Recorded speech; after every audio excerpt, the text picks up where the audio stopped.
Hello everyone, you're watching Player Review Team channel. Today we're diving into both the past and future of Milan. That means we're taking a detailed look at the strengths and weaknesses of Riccardo Kaká and Rafael Leão at the final level of the season. We'll also compare the two. Plus, we'll share our thoughts on the best cards of the current season. It's going to be fast-paced and exciting, so stay tuned. We're giving away 25 million coins and 5 weekend league boosts over the next 4 months, while FC25 is still active. All links in the description. Both players have tall, fairly bulky builds and 5+5 in stars. They also have 12 playstyles each, although Kaká comes with 5 golden ones, all of them top tier. Leão isn't far behind in terms of meta either, but let's break it down step by step. For now, we would recommend using Hawk or Engine style for Kaká and Basic or Finisher for Leão. We'll start with pace and the ever-present speed boost. Both players have the Rapid Plus, so paired with speed boost you'd think their pace is elite, right? Well, yes and no. Leão accelerates just like Kaká but doesn't pull away as easily. That's due to his controlled acceleration type. Don't get us wrong, it's still a solid running style, but it struggles against lengthy defenders with max pace. Just look at this clip versus Rudiger. Kaká, on the other hand, has a bit of lengthy when using Hawk, and you should absolutely take advantage of that. Yes, Engine also gives him a good start, but if you want to consistently break away, go with Hawk.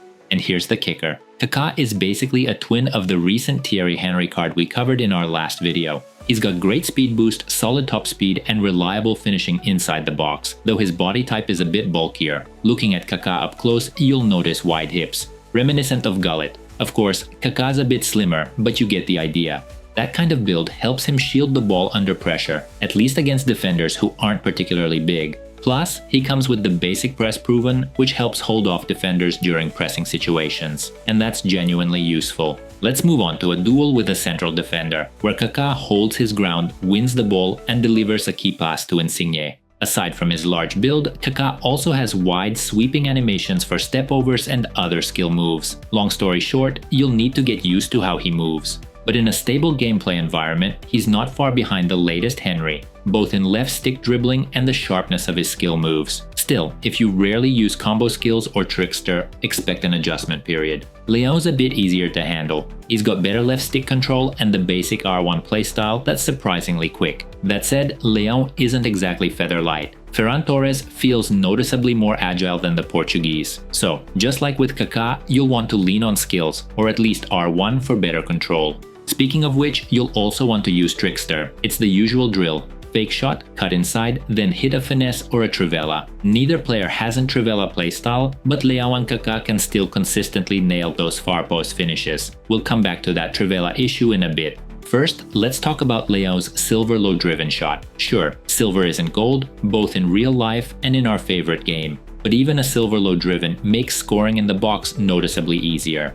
Now you might ask, why even talk about Kaká's low-driven shot if he scores with his left foot here instead of his strong right? Well, here's the thing. Kaká doesn't have trivela, and you'd be surprised how much that matters for low-driven shots. In this clip, for instance, Kaká shoots straight rather than curling it around the keeper. Same story in the next example. He hits it with the inside of the foot instead of bending it trivela style. And as they say, results speak for themselves. Here's another clip. Same issue. A straight shot with the inside of the foot instead of a trivela, which likely would have beaten the keeper. But it is what it is. Even with these limitations, Kaká still regularly breaks keeper animations with his scripted shots. So don't worry too much. And if you're still unsure, his finesse shots will clear all doubts. Just check out the shot power and the ball's flight path. From his weak foot, no less. Another edge Kaká has is first touch. It lets him transition into a new animation quickly after receiving the ball. That's useful for both dribbling and setting up finesse shots. Leão also has first touch, though only basic. Still better than nothing.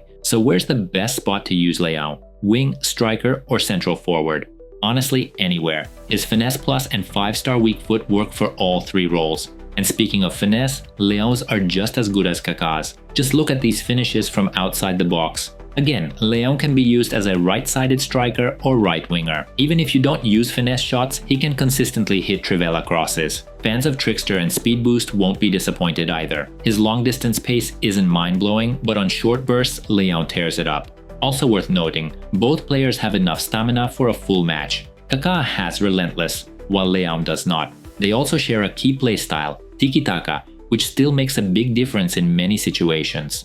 Plus, they both have incisive pass, and it really works. unlike Ferran Torres, who honestly disappoints in that department, but more on him later. Let's highlight Kaká's one-touch lob. Silver or gold triangle makes this pass much easier to pull off. Kaká's gold triangle not only enables passes like that, but also delivers quality balls to central midfielders making runs. Ideally, Kaká is best as a striker. His build isn't super agile, but he's fast, physical, and has extremely meta shooting. To sum up, Kaká made it into our main squad, temporarily replacing Ferran Torres, but Ferran feels much better on the ball and is still clearly ahead of Leão, despite lacking finesse shots and having weak passing. Kaká reminds us a lot of the recent Evolution Henry card, though Henry's still better. He's smoother on the left stick and deadlier thanks to the Trivela, something Kaká sorely lacks. If you've got questions about these cards, ask in the comments. We'll do our best to reply quickly.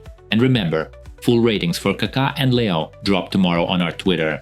Now a few words on the other cards that stood out to us this season. First, El Shaarawy. Great fit for the cup objectives and pleasantly surprised us. Very fast, explosive, responsive, and clinical. Kind of like Ferran. Of course, Immobile deserves a mention. Well-rounded with speed, strength, and decent agility. Didn't replace Dumfries, but definitely made an impression. Then there's Grealish, who performed well both as an attacking defender and a central midfielder. Good set of talents, smooth on the ball. But the one who stood out the most? This guy. He's now a firm part of our main team. No, he's nowhere near Gullit. Lacks aggression, strength, and tackling. But he's super mobile and has excellent passing play styles. Great for building attacks.